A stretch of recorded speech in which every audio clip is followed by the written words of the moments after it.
सर्दियों की शुरुआत थी। आसमान पर धुंध की परतें तैर रही थीं और हर गली में दिए टिमटिमा रहे थे। गांव के लोग पूरे उत्साह से दिवाली की तैयारी में लगे थे।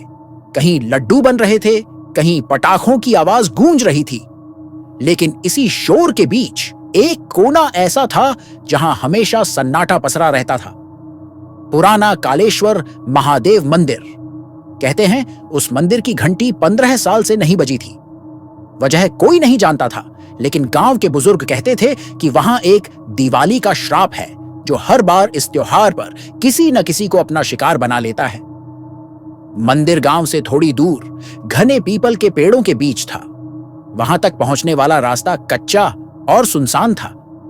लोग वहां दिन में भी जाने से डरते थे और रात में तो कोई नाम भी नहीं लेता था।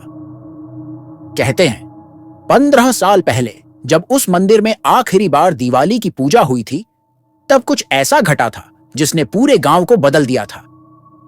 उस दिन के पुजारी हरिदत्त पांडे थे, अत्यंत आस्तिक पर थोड़े लालची। कहते हैं उन्होंने मंदिर के गर्भगृह में रखी एक स्वर्ण शिवलिंग को अपनी तिजोरी में रखने की कोशिश की थी। और उसी रात जब वो चोरी करने पहुंचे तो मंदिर के भीतर से किसी स्त्री की हंसी गूंजी थी, धीमी पर ऐसी कि हड्डियां तक ठंडी हो जाए। सुबह लोगों ने देखा हरिदत्त का शव शिवलिंग के पास पड़ा था, आंखें खुली, चेहरा डर से जमे हुए मोम जैसा।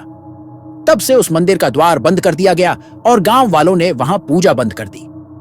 पर दिवाली की रात को कुछ लोगों ने सुना था कि मंदिर की घंटी अपने आप बजती है। 15 साल बाद वही गांव, वही दिवाली। शहर से लौटा था अभिषेक, जो अब एक आर्कियोलॉजिस्ट बन चुका था। बचपन में उसने उस मंदिर के बारे में दादी से कहानियां सुनी थीं, पर कभी मानता नहीं था। उसे लगता था कि यह सब अंधविश्वास है। इस बार उसने तय किया कि दिवाली की रात वो उस मंदिर का रहस्य खुद खोलेगा। कोई श्राप नहीं होता, उसने दोस्तों से कहा। यह सब लोगों की कल्पना है, मैं जाकर देखता हूं। सबने मना किया, पर जिद उसकी आदत थी। दिवाली की शाम गांव चमक रहा था, लेकिन मंदिर की दिशा अब भी अंधेरे में डूबी थी। अभिषेक ने टॉर्च, कैमरा और अगरबत्ती का डिब्बा लेकर निकल पड़ा। रास्ते में हवा ठंडी और भारी लग रही थी। जैसे जैसे वह आगे बढ़ता गया, आसमान की चमक कम होती गई। पीपल के पत्ते हवा में हिलते तो जैसे फुसफुसाते लगते, वापस जा, वापस जा। पर वह रुका नहीं। मंदिर के सामने पहुंचकर उसने देखा दरवाजा आधा टूटा हुआ था। जंग लगी सांकल अपने आप हिल रही थी। अंदर कदम रखते ही उसे एक तेज चंदन और राख की गंध आई। उसने कैमरा ऑन किया। यहां कुछ नहीं है, वह खुद से बोला।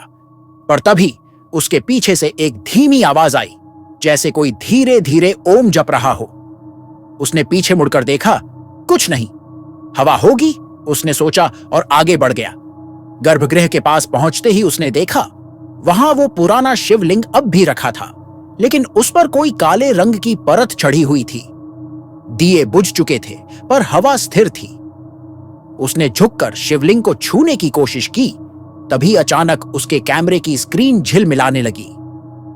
स्क्रीन पर वही मंदिर दिख रहा था, पर उसमें एक सफेद साड़ी पहनी हुई औरत खड़ी थी, शिवलिंग के पास। उसने तुरंत कैमरा नीचे किया। सामने कोई नहीं था। उसने कैमरा फिर उठाया। औरत फिर वहीं खड़ी। उसकी आंखें पूरी सफेद थीं, बिना पुतलियों के। अभिषेक का दिल जोर से धड़कने लगा। उसने धीरे से कहा, कौन है वहां? कोई जवाब नहीं। अचानक मंदिर की घंटी अपने आप बज उठी। ठन ठन ठन।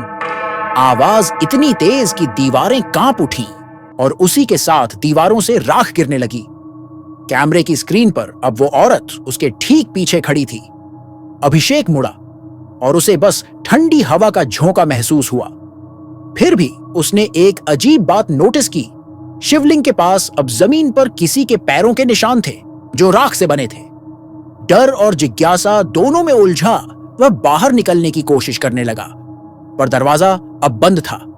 उसने पूरी ताकत लगाई, मगर लकड़ी जैसे पत्थर बन चुकी थी। अंदर की हवा में अब कुछ बदलने लगा था, जैसे ऑक्सीजन खत्म हो रही हो। मंदिर की छत से राख गिर रही थी और दीवारों से फुसफुसाहट सुनाई दे रही थी। वापस मत जा, तूने श्राप तोड़ा है, उसने डरते हुए पूछा। कौन श्राप? तभी हवा में वह औरत का चेहरा उभरा, राख से बना पर जीवित सा। उसकी आवाज कांपती थी। जिस रात हरिदत्त ने भगवान को बेचा था, उस रात दिवाली मर गई थी। अब हर दिवाली जो भी इस मंदिर में आता है वो मेरी पूजा का हिस्सा बन जाता है। अभिषेक पीछे हट गया। उसकी टॉर्च गिर गई। मंदिर में अब सिर्फ दिए जल उठे अपने आप। हर दिए की लौ नीली थी। उसी नीली लौ के बीच वह औरत धीरे धीरे आकार लेने लगी। अब वह पूरी थी पर पैर नहीं थे। उसके बाल जमीन तक फैले हुए थे और उसके हाथों में राख की माला थी। तूने मुझे देख लिया है, उसने कहा। अब तू भी यहीं रहेगा? अभिषेक चिल्लाया।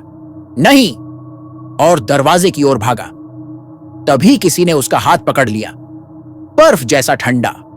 उसने देखा, वह औरत नहीं बल्कि हरिदत्त पांडे की आत्मा थी, वही जो 15 साल पहले मरा था। हमने भगवान को छुआ था, वह बोला। अब भगवान हमें छोड़ चुके हैं। अभिषेक ने पूरी ताकत से दरवाजा तोड़ा और बाहर भागा, पर बाहर का जंगल अब वैसा नहीं था। हर पेड़ पर दिए जल रहे थे, पर उन दियों में लौ नहीं थी, बस धुआं उठ रहा था। हवा में लहसुन और राख की मिलीजुली गंध थी, और दूर मंदिर की घंटी अब भी बज रही थी। उसने सड़क की दिशा में भागने की कोशिश की, पर हर रास्ता उसी मंदिर की तरफ लौट आता था, जैसे पूरा जंगल गोलाकार हो गया हो। वह चिल्लाया, मुझे छोड़ दो, पर जवाब सिर्फ वही आवाज थी। श्राप कभी नहीं टूटता। रात बढ़ती गई। गांव में लोग पटाखे फोड़ रहे थे, बच्चों की हंसी गूंज रही थी, लेकिन मंदिर की दिशा से उठता धुआं अब पूरे आसमान में फैल गया था। सुबह जब लोग देखने पहुंचे तो मंदिर का दरवाजा खुला मिला। अंदर कोई नहीं था, बस जमीन पर अभिषेक का कैमरा पड़ा था। उसमें आखिरी वीडियो क्लिप में दिखा, शिवलिंग के सामने एक दिया जल रहा था और उसके बगल में अभिषेक की परछाई राख बनकर उड़ रही थी।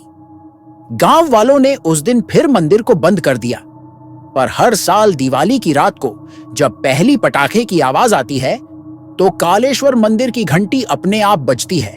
कहते हैं वहां अब अभिषेक पुजारी है, राख का पुजारी, जो हर दिवाली उसी मंदिर में नीली लौ के साथ पूजा करता है और किसी नए आगंतुक की प्रतीक्षा करता है।